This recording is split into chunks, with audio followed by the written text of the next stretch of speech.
क्या हाल बच्चा पार्टी। आ गए हम कावेरी बुक का तीसरा चैप्टर पढ़ाने, जिसका नाम है विंड्स ऑफ चेंज।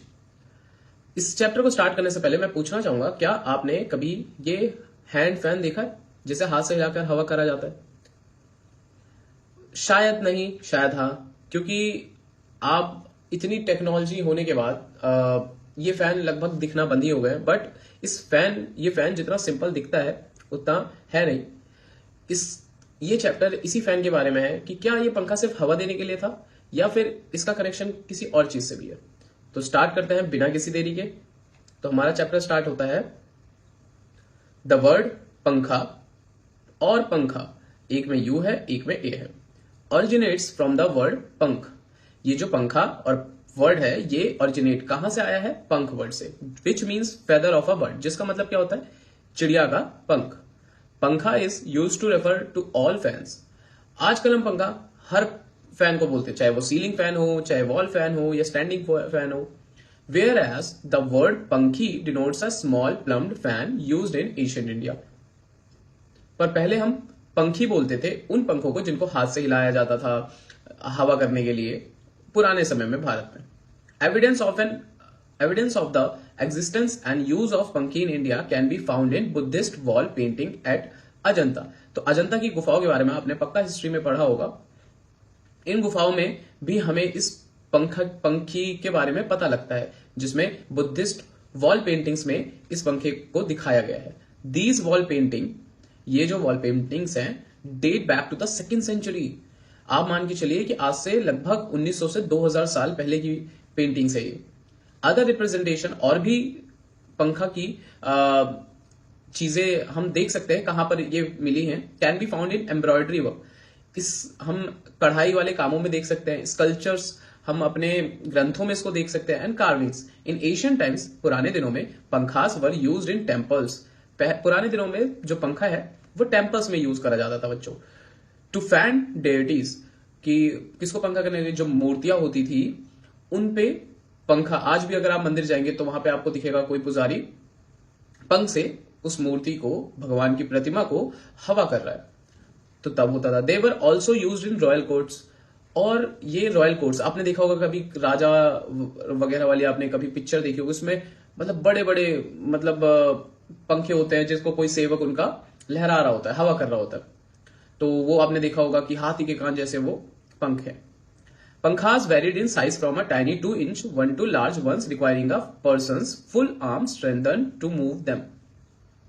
तो मान के चलिए कि पंखा जो है वो 2 इंच से स्टार्ट होते हैं और उसका साइज बहुत बड़ा भी हो सकता है। आप मान के चलिए जिसमें एक आदमी की पूरी ताकत लग जाए उसको हिलाने में। जैसे राजाओं में आप देख सकते हैं जो सेवक होते थे वो उनको हवा करते थे उस पंखे को हिला के। ओवर टाइम, समय के साथ, pankhas became significant cultural goods distributed through trade routes. तो समय के साथ पंखा जो है वो बहुत इंपॉर्टेंट कल्चरल गुड सामान बन गया, डिस्ट्रीब्यूटेड थ्रू ट्रेड रूट्स, जो कि व्यापारियों ने इसे बेचा और व्यापार से जाने लगा। They were considered exotic and stylish. अब कुछ समय पहले से ही ये अब एक फैशनेबल चीज बन गई थी। Although there was substantial commonality in their use across India. हालांकि अभी भी लोग इसको कम्युनिटी में यूज करते हैं, और वो भी डिफरेंट, जैसे कम्युनिटी डिफरेंट है वैसे ही इसका यूज भी डिफरेंट है, इसका कल्चर भी डिफरेंट है, और ये अलग अलग तरीके से बनाया जाता है। Different villages and towns develop their own varieties of traditional pankhas. आप मान के चलिए कि पंखा तो सबके यहां पर है, पर वो जैसे जैसे टाउन और विलेजेस के अकॉर्डिंग सब अलग अलग देशों ने, अलग अलग शहरों ने उसमें अपना टच दिया है। जैसे each place develop pankhas with distinct material.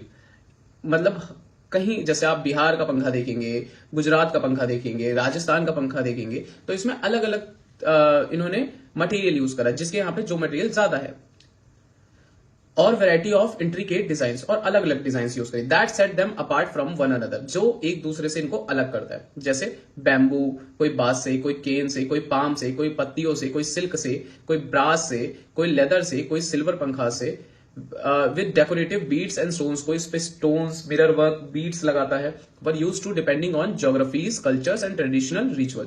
तो इस सब कुछ डिपेंड करता है कि वो स्थान कैसा है, वहां का कल्चर क्या है और वहां के रिवाज कैसे। इन मॉडर्न टाइम्स, आज के समय में, the use of pankha has been restricted to decorative purpose. आजकल कोई उस पंखे को यूज नहीं करता हवा के लिए, बस जहां वो दिखता भी है तो डेकोरेटिव पर्पस के लिए। And they have become traditional craft items in India. अब वो एक तरह से क्राफ्ट आइटम बन चुका है इंडिया में। The structure of each fan reflects the cultural core of the region that crafts it. हर पंखे में आपको ये दिखेगा कि वहां जिस रीजन में वो बनाया गया उसका हल्का सा आपको टच उसमें दिखेगा।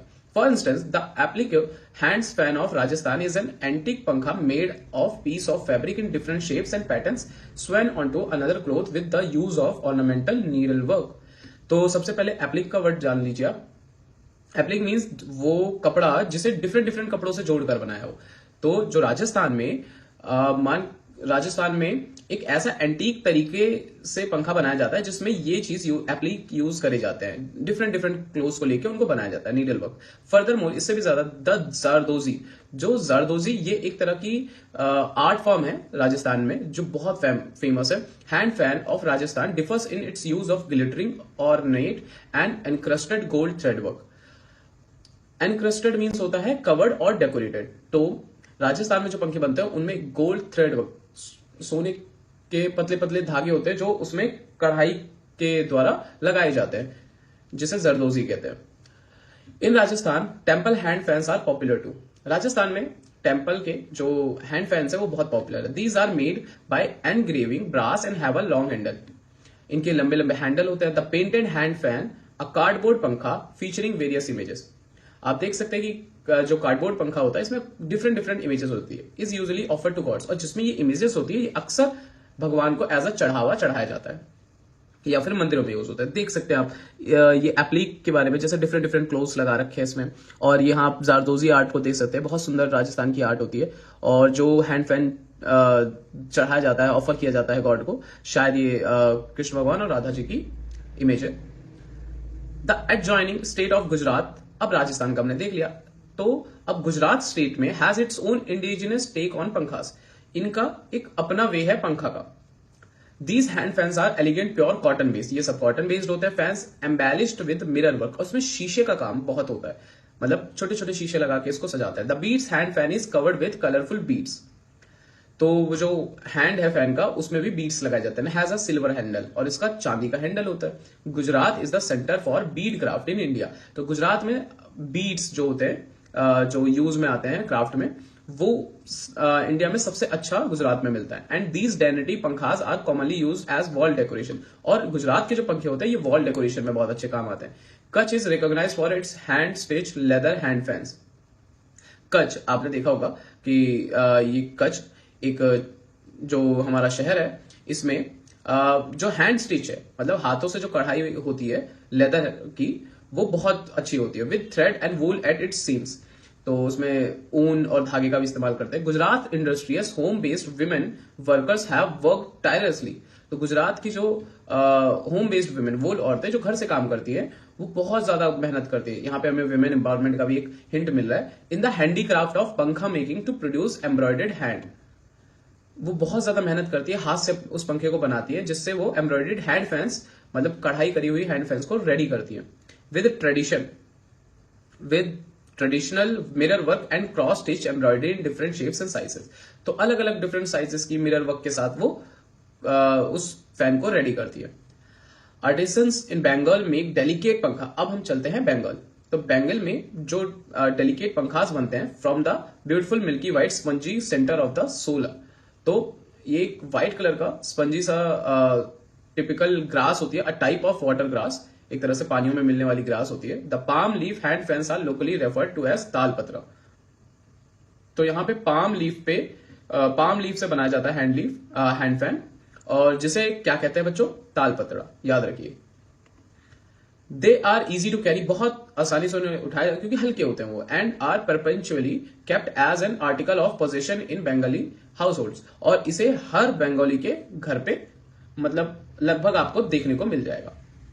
Other state in India have their own variation. और दुनिया के अलग अलग हमारे इंडिया में अलग अलग जो स्टेट्स है उसमें अलग अपने वेरिएशन है फैंस के। As well the fur fans of, तो जैसे फद, पता नहीं उत्तर प्रदेश में शायद बीना कहते हैं इसे, आर अडॉर्न्ड विद प्योर गोल्ड। तो जो उत्तर प्रदेश में ये फद नाम के हैंड फैंस बनते हैं, इनको प्योर गोल्ड से, सिल्वर से, जरी से, सिल्क से या फिर सैटिन फ्रिल से डेकोरेट किया जाता है। The large palm leaf fans of Orissa. उसके बाद आते हैं उड़ीसा। उड़ीसा में जो बड़े बड़े लार्ज पाम लीफ के पंखे बनते हैं, as well as Bihar colourful and sturdy bamboo hand fans. उसके बाद आता है बिहार का बैम्बू हैंड फैंस, बांस के ये बनते हैं। Are all recognised across India due to their antiquity and rarity. तो ये सब ऑल ओवर इंडिया में जाने जाते हैं अपनी द डिस्टेंस पार्ट, एक खास तरह का पास्ट की वजह से, एंड रेयरिटी और अपनी दुर्लभता की वजह से।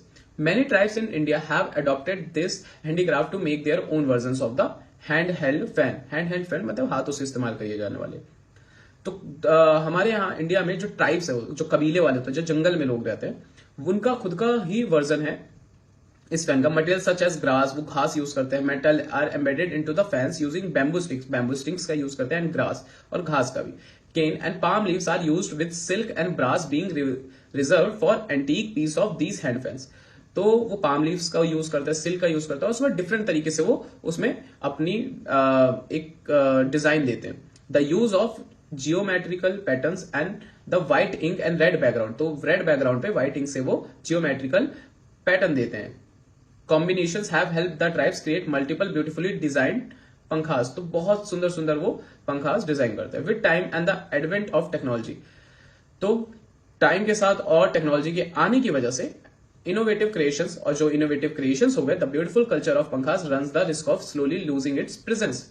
तो हम देख सकते हैं कि पंखा का जो आजकल बहुत यूज कॉमन नहीं रह गया, बहुत रेयर हो गया, और हो सकता है कि एक समय पे ये खत्म भी हो जाए among Indians में। Once made for personal use, over time this handicraft has transformed into a commercial business। तो पहले तो ये एक पर्सनल यूज की चीज होती थी, जैसे हम टूथब्रश लेते हैं ऐसे ही सिंपल, बट अब ये कमर्शियल बिजनेस बन चुका है। And now provide some form of livelihood to Indians artisans. Artisans मतलब होते हैं जो ये बनाते हैं, तो बहुत मुश्किल से ही वो अपना जीवन यापन कर पा रहे हैं जो इसको बनाते हैं। The slight increase in popularity and demand is significantly affected by the different versions of the पंखा बीइंग क्राफ्टेड।